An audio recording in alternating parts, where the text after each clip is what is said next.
The transport station on Kepler 442 hummed with the usual chaos of a frontier colony.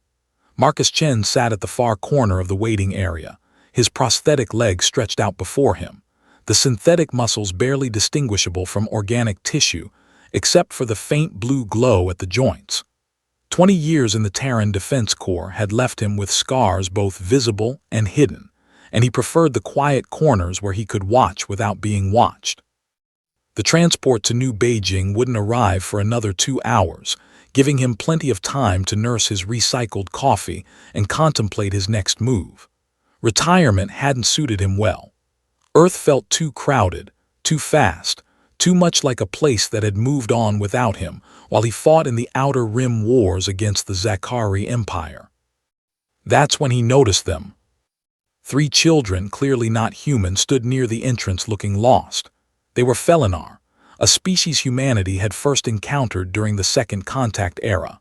Their fur patterns marked them as juveniles, probably no older than 8 or 9 in human years.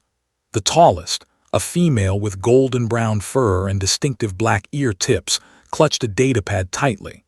The 2 smaller ones, both males with rust-colored markings, pressed close to her sides. Marcus recognized the look in their eyes.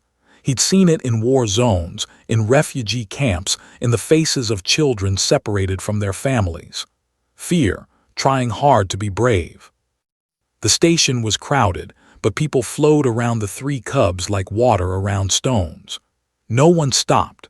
No one asked if they needed help.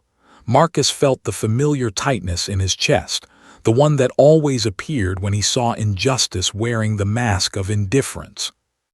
He stood, his leg servos whirring softly, and walked over.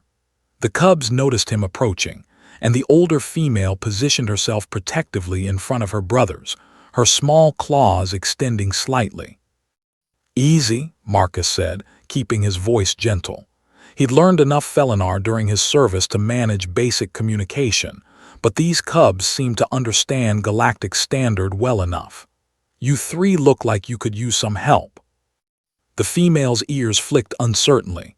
"We're fine, human," she said, her accent marking her as colony-born rather than homeworld Felinar. "We're just waiting." "Waiting for what?" Marcus asked, crouching down to bring himself to their eye level. His knee joint clicked softly. "Our mother," the smallest cub whispered. "She told us to wait here." Marcus glanced at the chronometer on the wall. "How long have you been waiting?" The cubs exchanged glances. "Since morning cycle," the older female admitted, "but she said she'd come back. She always comes back." It was now late afternoon cycle. Marcus felt his jaw tighten. "What's your mother's name? Maybe I can help find her." "Sariel," the female cub said. "Sariel of Clan Moonfang. She's a translator at the diplomatic quarter." The name hit Marcus like a pulse rifle blast to the chest. Sariel. 22 years ago, on a joint Terran Felinar base during the Zakari campaigns, there had been a young translator named Sariel. She had saved his unit from an ambush by decoding intercepted enemy communications in real time. She had sat with him through long night watches, teaching him her language while he taught her about Earth's constellations. She had been brilliant, fierce, beautiful in a way that transcended species. And when the war moved to different fronts, when his deployment orders came through, he'd said goodbye knowing he'd probably never see her again. That was the price of war. You lost everyone, eventually, in one way or another. "Can we sit here?" the older female asked, gesturing to the bench beside Marcus. "You don't look like you'll leave." Something in her phrasing made Marcus study her more carefully. The angle of her ears, the pattern of her facial markings, the intelligence burning in her amber eyes, all reminded him painfully of Sariel. "Of course," he said, moving his bag to make room. "I'm Marcus. What are your names?" "I'm Lyra," the older female said, settling onto the bench. "These are my brothers Kai and Ren. We're not supposed to talk to strangers, but you seem safe." "Former military?" Marcus asked. Lyra's ears perked up. "How did you know?" "You stand like someone who's been taught tactical awareness," Marcus observed. "And the way you positioned yourself between me and your brothers, classic protective formation." "Mother taught us," Kai said proudly. "She said humans are the best soldiers in the galaxy because they never give up. She said they'll fight impossible odds and somehow win." Marcus felt a warmth spread through his chest. That sounded exactly like something Sariel would say. She'd always believed in humanity's potential, even when humans themselves doubted it. "Your mother sounds wise," Marcus said carefully. "Tell me more about her." Over the next hour, as the transport station continued its busy rhythm around them, the cubs talked. They told him about their mother who worked too hard, who sang old Felinar lullabies but also knew every Earth battle hymn, who made them practice hand-to-hand combat but also ensured they studied art and music, who looked at the stars sometimes with an expression they didn't understand, longing mixed with sadness. And slowly, Marcus began to piece together the timeline. 22 years since he'd last seen Sariel. Lyra was approximately 21 in human years. Kai and Ren were twins, around 19. His heart thundered in his chest. Felinar could reproduce with other species through genetic compatibility therapy. It had been one of the great breakthroughs of interspecies cooperation. But Sariel had never mentioned. "Does your mother ever talk about your father?" Marcus asked, trying to keep his voice steady. The cubs went quiet. Finally, Lyra spoke. "She doesn't like to, but sometimes when she thinks we're sleeping, we hear her.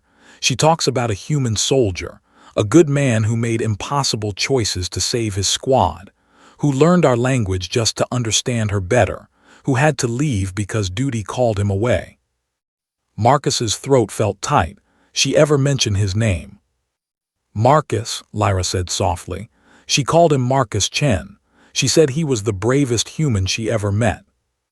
Before Marcus could respond, a commotion erupted at the station entrance.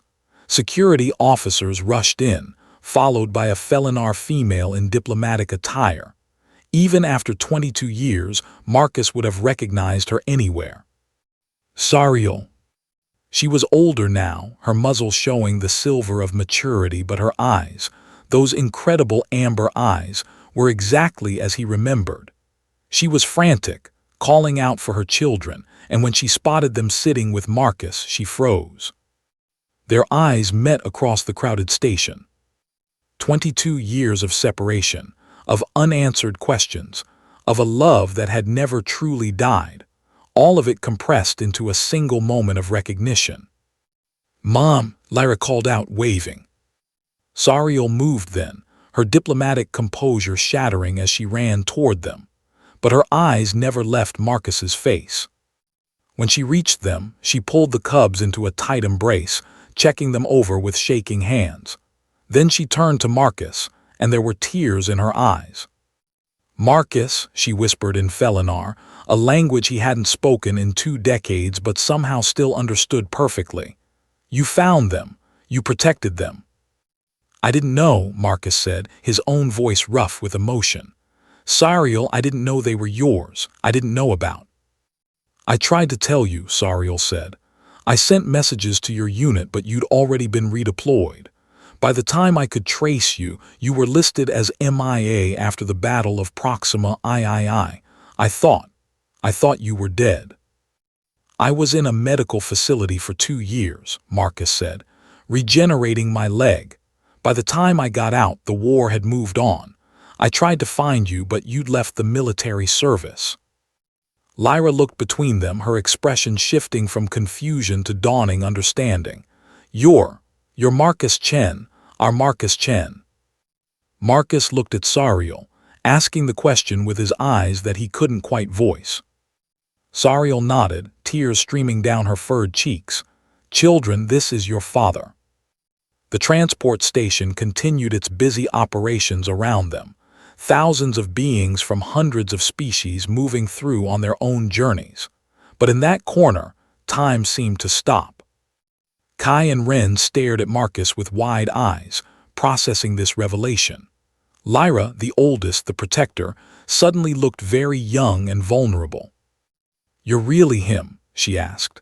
The soldier from Earth, the one who fought the whole Zekari battalion alone to buy time for the evacuation. Marcus grimaced. I had help, your mother actually. She coordinated the counterattack from the communications center. We fought well together, Sariel said softly, her hand reaching out to touch Marcus's scarred knuckles. We always did. I have so many questions, Kai said, his voice barely above a whisper. I know, Marcus said, looking at each of his children in turn. I have them too, but we have time now, all the time in the world. You're not leaving, Ren asked, fear creeping into his voice. Marcus looked at Sariel, seeing the hope and fear warring in her expression. 22 years had passed, but some bonds transcended time and distance. They'd been soldiers together, lovers who'd been torn apart by war, and now they were parents to 3 extraordinary children who embodied the best of both their species. No, Marcus said firmly, making a promise to himself, to Sariel, and to the 3 cubs who'd asked if they could sit beside a scarred veteran in a busy transport station. I'm not leaving, not ever again. Lyra smiled then, a beautiful expression that reminded Marcus of her mother, and moved closer to him on the bench. Kai and Ren followed suit, the 3 cubs surrounding Marcus in a way that felt instinctive, familial. This was why humanity fought, Marcus realized. Not for territory or resources or political power. They fought for moments like this, for the chance to build families across the stars, to forge bonds that transcended species and war and all the forces that sought to divide them. They fought so that one day 3 lost cubs could ask a stranger, "Can we sit here?" and find not just a protector but a father. The transport to New Beijing arrived an hour later, but Marcus didn't board. He had a different journey ahead of him now, one that led not away from his past, but straight into a future he'd never dared to imagine.